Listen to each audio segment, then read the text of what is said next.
when I first saw your shoes, I have not stopped talking about those shoes. I'm like, when I saw them in person, I was like, what, this is amazing. I've never seen anything like this. And like, and then just finding out that we're, talking to you on the podcast, I was like, we're going to talk to her. Welcome to the Sew Inspired podcast, where we unravel the stories behind the stitches. My name is Trisha. And my name is Alex. Each week, we'll be sharing our own sewing tales and inviting special guests to join us on the show. From favorite sewing techniques to must-have products and even some hilarious sewing mishaps. We'll be covering it all. Whether you're a seasoned sewing pro, a beginner, or just curious about the world of sewing, this podcast is for you. So grab your needles, your thread, and maybe a glass of wine, and plan on leaving here Sew Inspired.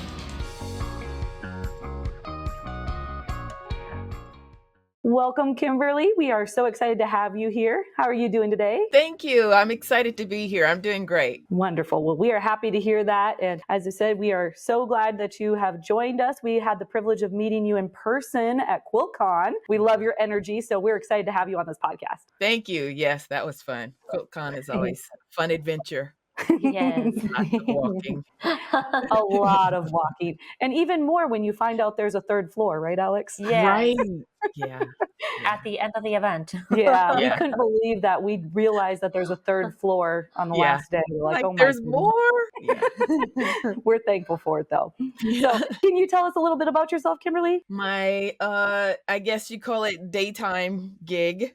I'm a product designer. And so I spend a lot of time, I'm living in the design world, dealing with things like colors and values and things like that. But I'm designing products for other people. Mm-hmm. And so that kind of led into why I guess within the last 7 years, really got more heavily into sewing and specifically quilting as sort of, I call it therapy, because these are designs I own versus the ones I don't, that I have to watch them go however they go. So yeah, I've been, I guess sewing for a total of, I was trying to count, probably like 20 years maybe, but it's been off and on. So with 20 years of sewing, do you mainly do quilting or do you explore other avenues of sewing? I'd say primarily quilting.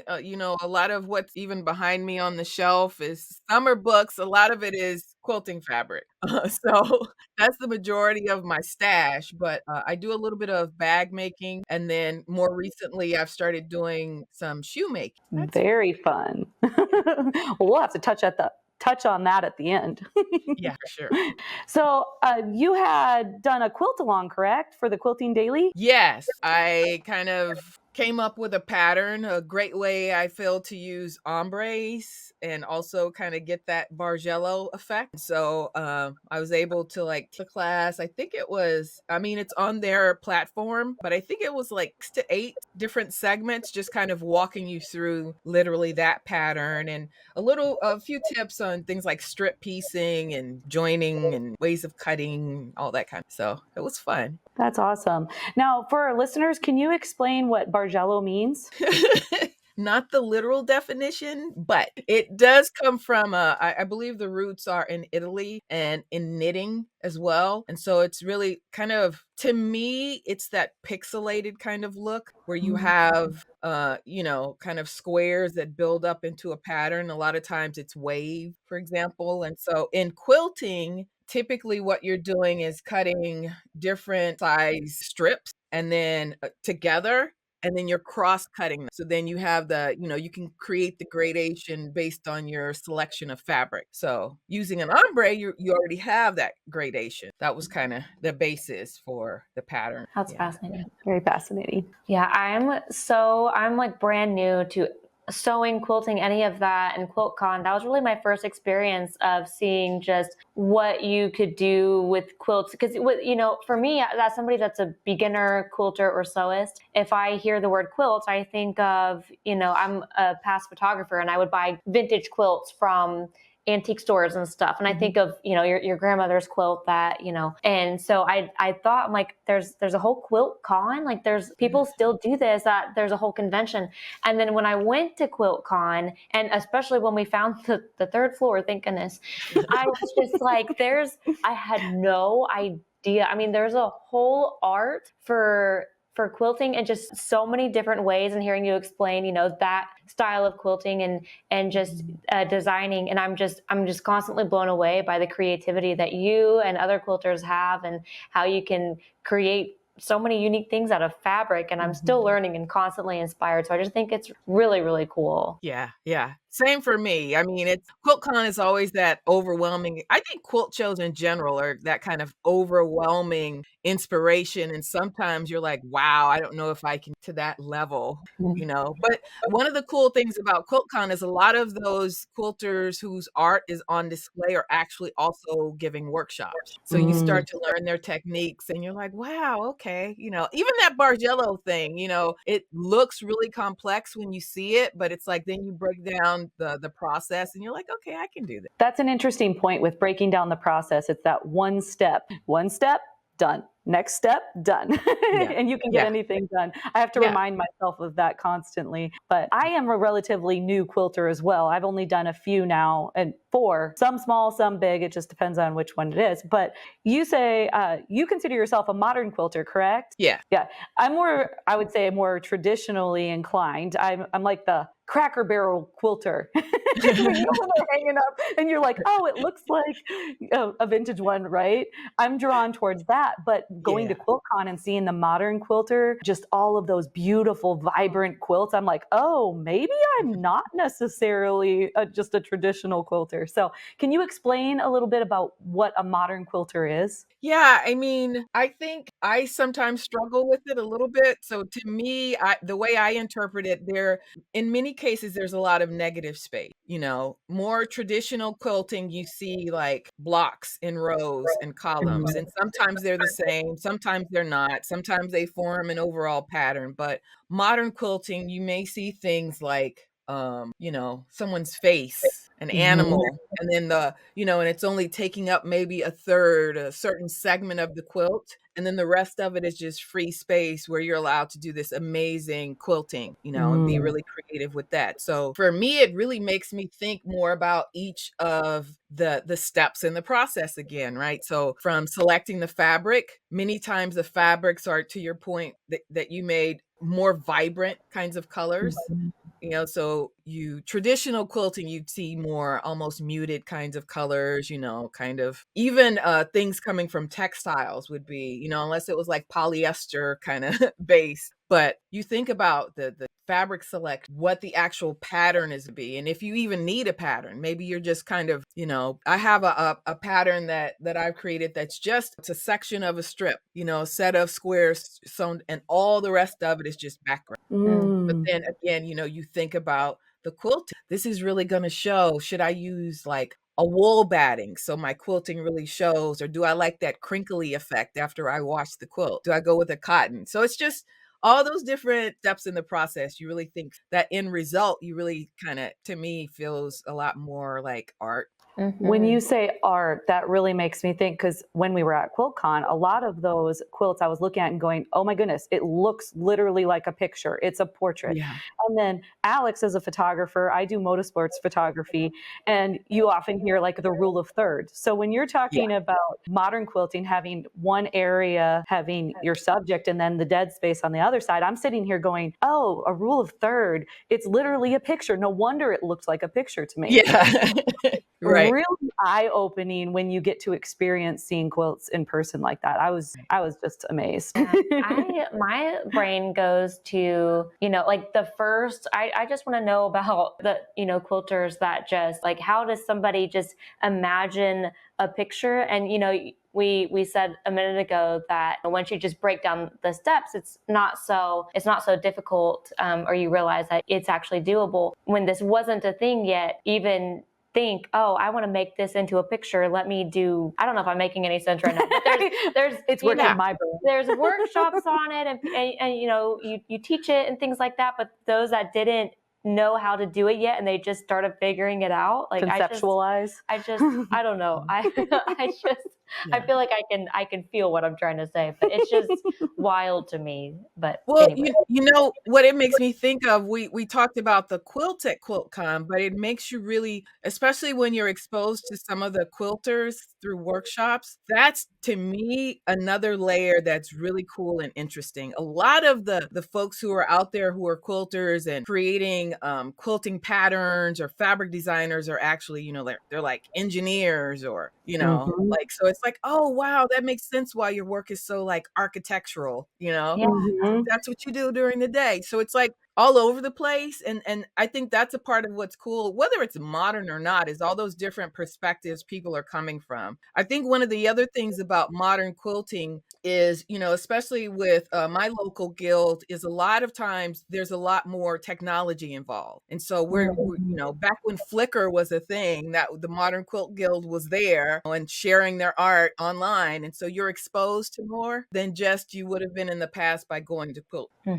So for somebody that is relatively new to quilting, can you explain what a quilt guild is all about? Like what you guys do there? Sure. I was just talking to someone about this because they just started getting into watercolor. And I said, one of the best things you can do is find a group of people who are doing the same. And in the quilting world, they're guild. So it's just a group of people who are quilters. Their focus can be based on the type of quilting. So like the Modern Quilt Guild is an organization. It's like at a national level, and then the different cities have their local quilt guild or modern quilt guilds. There are others, but it's essentially, a group of people getting together. And the most exciting part of getting together, no matter if it's at like my local craft warehouse or a guild, is show and tell. Because people, they're telling their stories. A lot of times there's like emotion connected to the process or the materials in a quilt. So yeah, a guild is just, and also another advantage is many times guilds bring that so whether it's lecturers or workshops or some way of being inspired or actually learning and getting hands-on, that's sort of the advantage. Yeah, it's all community. And I think that's so cool because, like, you would think that doing something that you're passionate about and other people are passionate about, and especially if some people, turn that into businesses and stuff, you would think that there'd be a lot of competition. But I constantly keep hearing from other people that are in quilting communities or guilds, and it doesn't seem to be a lot of that. It sounds like people generally are pretty supportive and in the quilting community. And I think that's awesome. I mean, the reality is we're all humans, so there's stuff. Yeah.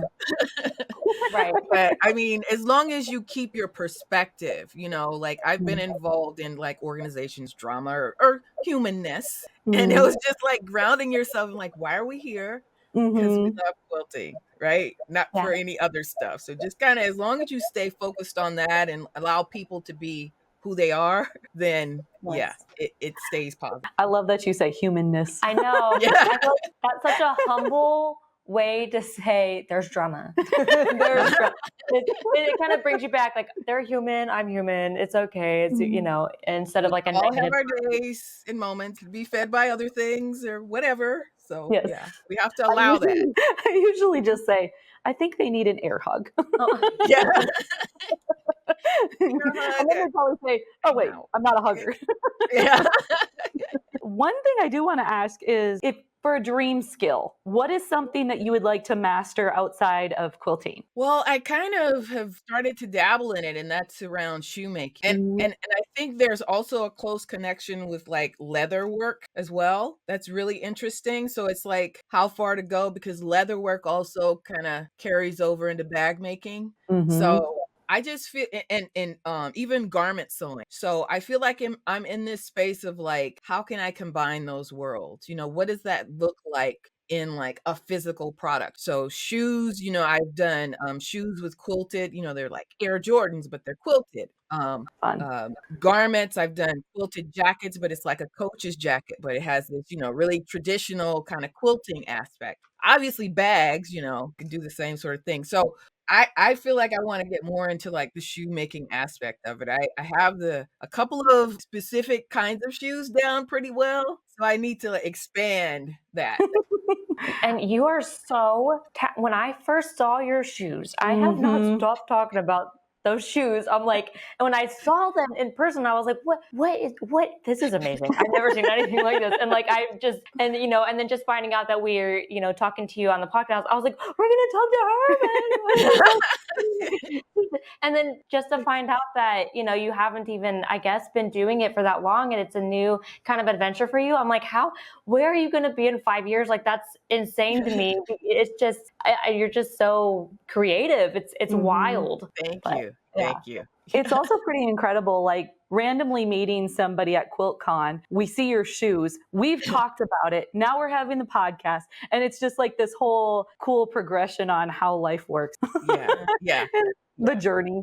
But yeah, she Totally. did seriously come up to me and was like, oh, you have to see this lady's shoes. And then we got to meet you. So that was pretty awesome. Thanks. That was really fun. Yeah. You're also friends with Chris Marchini, correct? Yes, we're in the same quilt guild. I have both served in leadership roles in that guild. That's so Fantastic. cool. Very neat. That's awesome. What is one way that you boost your creativity? Well, I think it's important to kind of speak to the fact that a lot of how I've learned, like how I learned to quilt, learning to sew to some extent. I'm like a visual learner, so it's pretty much all been online. And I'm pausing when I say sewing because I was like, no, it wasn't online. Oh yeah, I had a whole library of VHS back then. Love it. So back then it was like Sewing with Nancy or things like that. And mostly making costumes for my kids. Oh. So, low risk, right? Like, Mhm. if we fail, then there's something else. Most of it is just I find that inspiration online as well. I have like a premium YouTube subscription, so I don't get any ads, and I'm just constantly like, Gotta get if I'm straight to the gardening, I'm like, inspiring part. Yeah, she's been watching YouTube, no commercials. Let's go, tutorials. yes. Well, you had mentioned that you have kids. I'm always interested to see if your passions trickle down to them. So, do any of your kids sew? I mean, my daughter, I have one daughter, 3 sons. My daughter showed some interest, even got her a sewing machine, and she's saying, I'm gonna sew something. So I just figure eventually it'll kick in. Now, my granddaughter, my oldest, who is now 5, she wants to know all about it. I'm just like, so I had to get her like a little fake machine. And so I think it's that skip a generation kind of thing.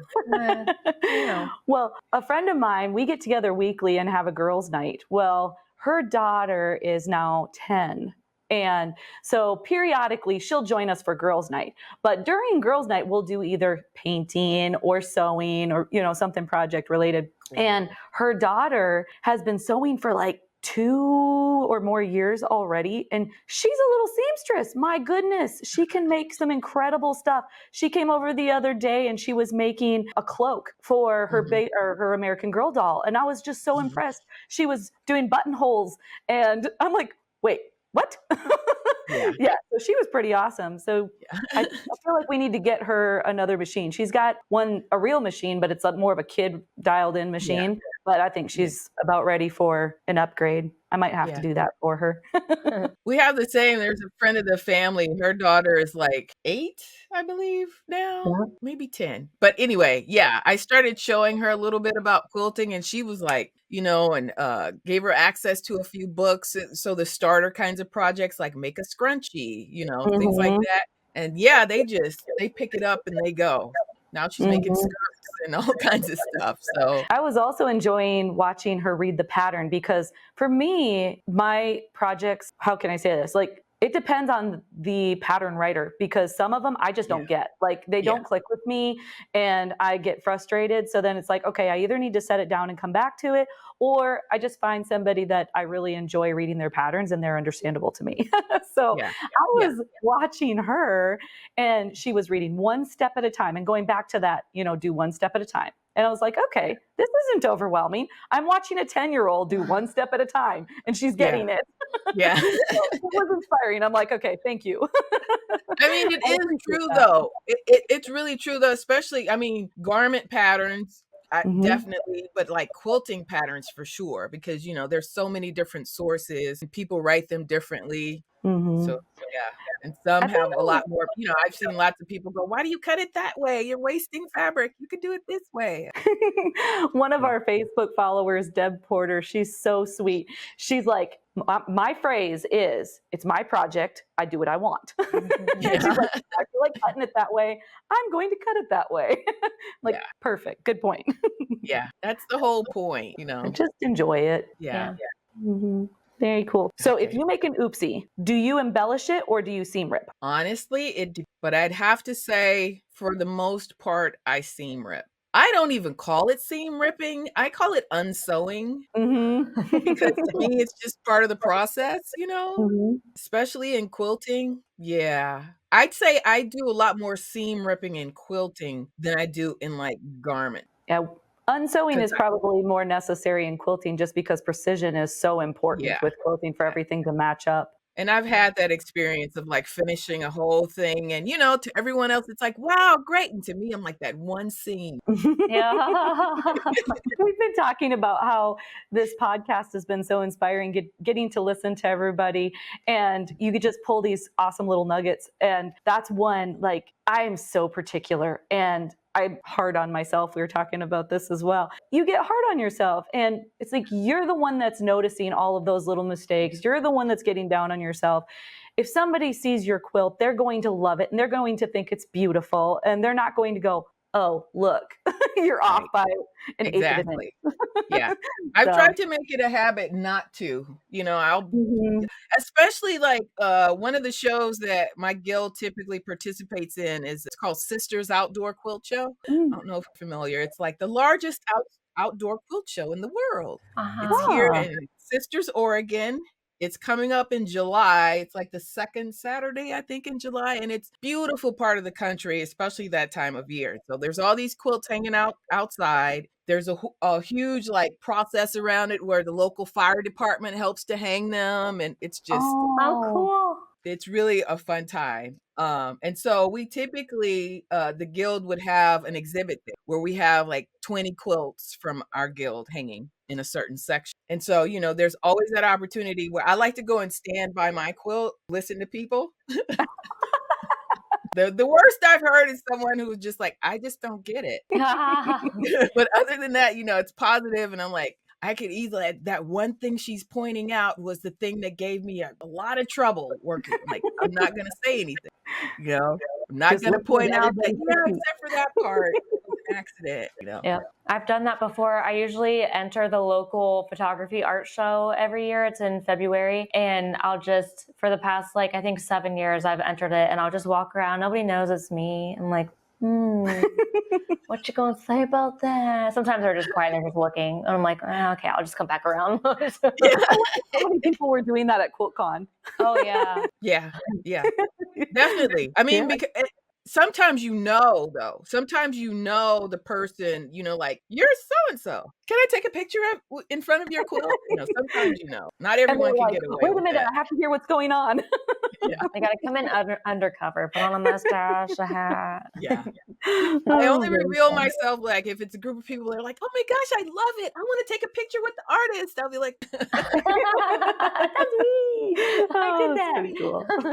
So but can we it's back fun. up a little bit and talk about your quilting journey? Do you remember your first quilt? Absolutely. I started at the end of 2015. There was an attempt probably like 15 years before that where I was just like, yeah, I don't like math. Quilting isn't going to work out for me. So fast forward, 20 at the end of 2015, I just saw an online class that was like, learn to quilt. Hey, I always wanted to. And then I think I'd probably gone to a fabric store. Like, we had a really large one, fabric, and I saw the vibrant colors. Yeah, I want to do something with that stuff I'm seeing in the stores. Mm. So I took an online class. It was Craftsy. It Mhm. was no, it was Creative Bug. I'm not And familiar it was with like creative.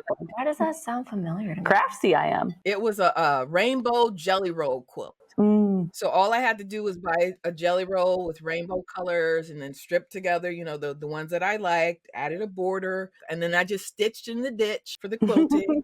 And I was like, I like this. I want to do more. So yeah, my next quilt was a lot more ambitious. But So what was your next quilt? Now you can't just leave us hanging.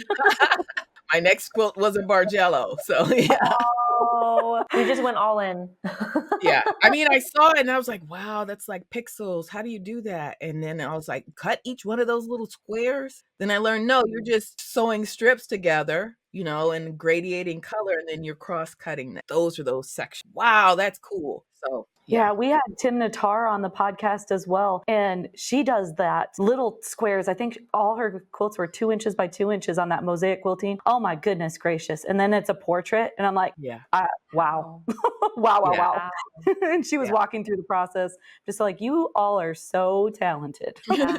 I mean, for me, I'm like, I get it, right? Because I deal with like graphic software and like stuff like that. So I'm like, oh, I could see drafting that up in it, right? So you have all the Mm. little squares and you just fill it with color, and then you back it up and you're like, oh, that's an image, right? I wouldn't even Ah. think of that. Going back to the conceptualizing, yeah, you're just hearing a part of the process right there. Yeah. And Oh. you do something like you get an image and you it's like a tracing background, and then you kind of build on top of that. So where there's half, then that's a half square triangle instead of Mm. full. So yeah. Wow. So are you an artist? Do you draw or paint? Or, I mean, obviously you're an artist when it comes to quilts, but do you find that drawing or painting translates into quilting? Yes, I feel, comfortable claiming that title. Mm. Sometimes it's like, am I an artist? I don't know. That's part of that struggle, because in quilting, what we're doing, it's art, but so many times, especially historically, it's been equated to craft, you know. Mm. Even in museums, many times where there's art, Bisa Butler is an amazing artist who happens to be working with fabric. That you see these huge life-size portraits of people, and you would expect that to be in a museum. The other art exhibits, not like, oh, it's in the crafts. Mhm. Yeah. So yeah, I dabbled a little bit with oil painting, mostly Bob Ross stuff. Happy little clouds.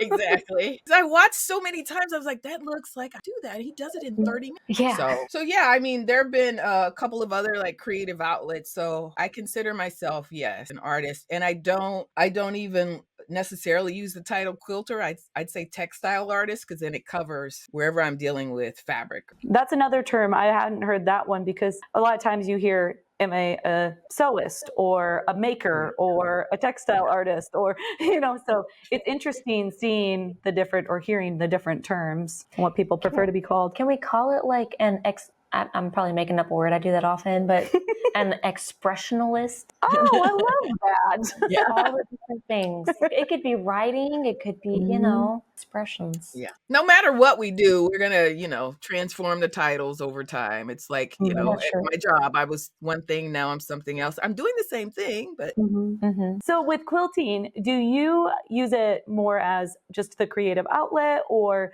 for income or leisure or all of the above? I ask myself, where do I see this going? Obviously, I started out, kind of like we talked about earlier, as an outlet, is like kind of therapy. Mhm. I'm like, this point, with the number of machines I have and the amount of fabric and gadgets that I have, where can this go? And I mean, I see myself in that space, probably of more like influencer kind of stuff or educator kind of stuff, not like I'm making quilts and selling them, because then it takes the passion away. It becomes, again, I'm designing for someone else. Mhm. So it's like protecting that sacred space around it, Mhm. that was the reason I started doing it. But then how do I expand that?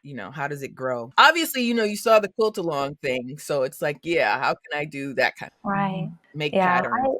I totally get that because as a photographer, like I had hit burnout with my business so many times because it just as a creative person, it's a lot easier to be creative when you just feel creative. But when you Mhm. turn it into a business and you have to photograph or quilt for other people to sell it or your services, then it becomes I have to do this rather than an I get to do this. And I'd had that same thought after letting go of my business a second time. And I thought, well, what if I got into education instead? And, I could teach people, after the fact, if I photograph something that I feel inspired by and, just kind of get the behind the scenes of that. And it doesn't have to be such a pressured thing. And I think creatives as a whole struggle with that a lot. And just the balance of, okay, I could monetize this, but should I? But I have to pay for, my sewing machines and my equipment and all the things, Yeah.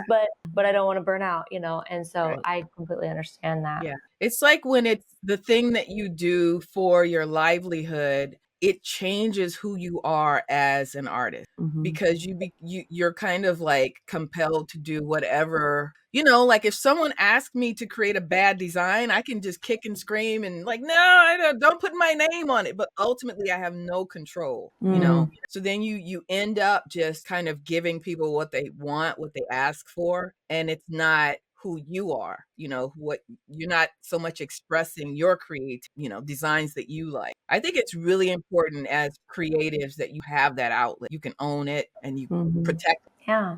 Yeah. I've had several people approach me about bag making because I love making purses.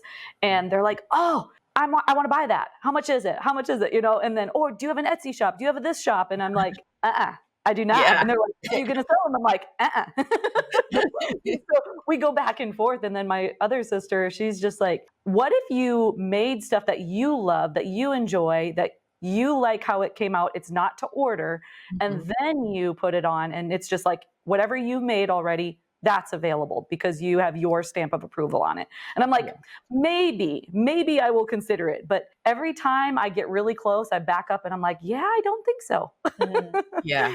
So I think I'm just going to continue making them and giving them away as gifts and enjoying the process. I mean, as soon as someone could, because I have friends and family that see me, posting stuff, and then, a lot of them, wow. Then they'll contact me, and it's always like, oh, could you do that, but do it like this? I'm like, no, see, that's where it starts. Or Yeah.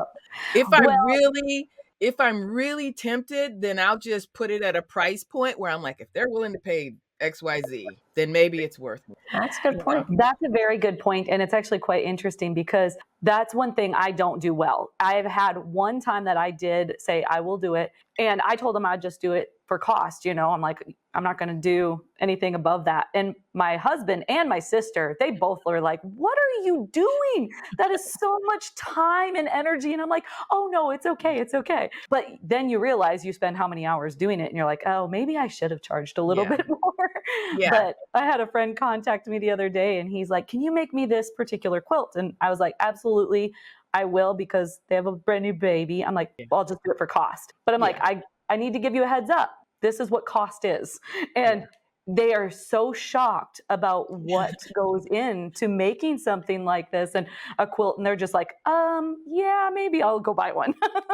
Yeah. I'm like, people don't understand. Yeah, totally. I've had quite a few friends of mine who are in the quilting world that have posted and even like updated calculator of the price of a quilt. So, looking at hourly, rates and materials and all that, it was like, I think like 1800, just like queen size maybe. But it was really interesting to see that breakdown, because that's the challenge when you're doing something that you have this much passion around. Like, I would do it anyway. So how do I charge someone? How do I put a price on that? 'Cause it brings me joy. And then when you're in the process and you're in those non-joyful moments, that's when you're like, this is why I think charging is kind of like an insurance for your passion. Like, this is to make sure that I stay passionate about this. Yeah. So. Well, my other sister, she is all about buying locally or buying from people that are making stuff. And she's very passionate about it. And she has no problem spending money for it. Because she's like, I know the quality, I know the love, I know the time that's going into it. And she's like, and you're going to find people like me that are willing to pay that if you put the work into it, And so that's a little bit inspiring as well. Because you kind of get down on yourself and think like, who's really going to pay for this? At least I do, where I look at something and go, well, they could go buy something. And she's really convinced me that people will pay for that creation. So yeah, there are the people that appreciate it. I really had that experience in the shoemaking world where I just went through, I went through this workshop, and at the end there's like a little student competition where people vote on the shoe you made. And they ended up mine was the winning design. And so congratulations. I was like, Thank you. And then I was like, okay, so what that means is that then they kind of tweak it a little bit, and then they reproduce it and sell it to the public. And so I was like, okay, cool. How much are they going to charge for this? Checked, and it was like $2,500. Like, okay. Now this is, this guy literally has been doing this for many years, celebrities and athletes. So tens of thousands, are typically what they would. So there's this world of, sneakerheads that, that's nothing to them. But then I had my friends and family like, I want to buy your shoe. Where do I go? I was like, oh, Others were like, it's only that much? Gosh, I thought it'd be like 7,000. So yeah, I mean, you just do a quick like look on eBay and you're like looking at Air Jordan, whatever, here, and it's like, wow, yeah, people are paying those. So yeah, the same applies to quilts. People have had their things on display and the price was like $5,000 and the right person came along and was like, wow, that was hand pieced. I know that, That's awesome. So what machine do you like to sew on? cover your ears. It depends on what I'm doing, right? So obviously the machine I use when I'm sewing shoes is different. It's an industrial level post bed. It has a part that kind of stands up like that and you sew around it. So if it's a shoe or a bag, I'd say my Juki TL 2200 mini VP, QVP, the one. I love the TL series. Yeah. I'm a big I have a couple of computerized machines. So I have a Janome M7, right? So you got like 13 inches of throat space. Awesome, because I love to do spiral quilting. That's one big spiral. So you're spinning that whole quilt each time. But the Juki for piecing, because of the speed, I just put like a little seam gauge on the side, seam guide on the side, and I'm just speeding through chain piecing. So backing up to the spiral quilting, what's your presser foot of choice in that? Do you use like a walking foot with a guide bar, or do you use like an echo foot? So my process for that, and I think I walked through it in my Bargelato quilt along. I start with free motion. Oh. Right, because I use a template, a template that you would chalk. So the template has a big spiral. It's like maybe 12 inches. I'll mark it and I'll free motion that first. Okay. Right. So I'll get that spiral to where it's like maybe 12 inches or so. Then I switch to the walking foot with a guide. Awesome. Because, there's no way with the foot that spiral starts out really small. Yep. And to spin that whole quilt. So you're doing a lot of, shoulders end up taking the brunt of a lot of that because you're kind of leveraging, you have your walking foot on, but you're spinning the quilt as it's going along. So do you currently use a table that has it where you'll have a flat surface where you have an insert so you don't have your quilt hanging off? Yeah. Your table? I have an insert, and then if I'm really, I have a long arm as well. Disclose that. You say it like you're ashamed. It's totally fine. I like gadgets, but you cannot do that single spiral on a long arm, right? Because it's one that just grows. Can't spin a quilt. So if I know I'm going to do that, I also have one of those big cutting tables, that folds down. But it's just so I'll drop it down to the level of my sewing machine and put it behind my sewing machine. So now I have this whole big area, and sometimes I'll have like a folding plastic table that I'll pull out and I'll put it on the side. So, a lot of that shoulder work is quilt is hanging and you're pulling it. So I try to do as much as I can to keep it, so it's not dragging. Yeah, I'm very excited to do more free motion sewing, but I definitely understand that tension in your shoulders because I did it the first time and I was just like, oh no, I will not be able to do this. And then the next time I did it, I literally was telling myself, okay, stop, relax, start again. And then it started to work better. But at first I was just like this solid rock. It was hard, but I do enjoy it though. That's some of the best advice I've gotten from quilting teachers. Like one of my favorite who lives here locally, Christina Camelli, does amazing classes on free motion. And, I've taken them in person as well. And she's good to like take a deep breath. That's when you really realize how you're, and if you're not realizing it, after the fact or the next day, you're like, did I play football? I don't understand. Can you let everybody know where they can find you and see your stuff? Yes, primarily on Instagram. I also have a website, which I need to update a bit more, but there's good stuff there. There's a few blogs, like, some of my process, some of my organization, things like that. On Instagram, it's Northwest Pepper, like NW Pepper, one word. And then my website is NW, northwestpepper.com. Wonderful. And just a little teaser, Kimberly's going to be joining our sponsor, Sewing Parts Online, for Sew Creative Live, and she's going to be showing us a little bit more about the custom shoemaking process. So that's going to be super exciting. Yes. All right. Well, we like to wrap it up with, if you could give one piece of advice to a brand new sewer or stitcher or textile artist, expressionalist, what would it be? I mean, it's to just start. Mhm. Otherwise, you have that sewing machine just sitting there forever, and just start and then kind of maybe commit to sewing a certain amount each day, Mhm. 15 minutes, 10 minutes, whatever. So if you're a garment sewer, just start could mean, start reading through that pattern first. It could mean, okay, how do I cut it out? I'm going to figure that out, so just Mhm. take small steps at a time and gain your confidence and, fail fast so you learn. I love that yours is fail fast, because we've adopted fail forward here. It's our motto, fail forward and everything is figure outable.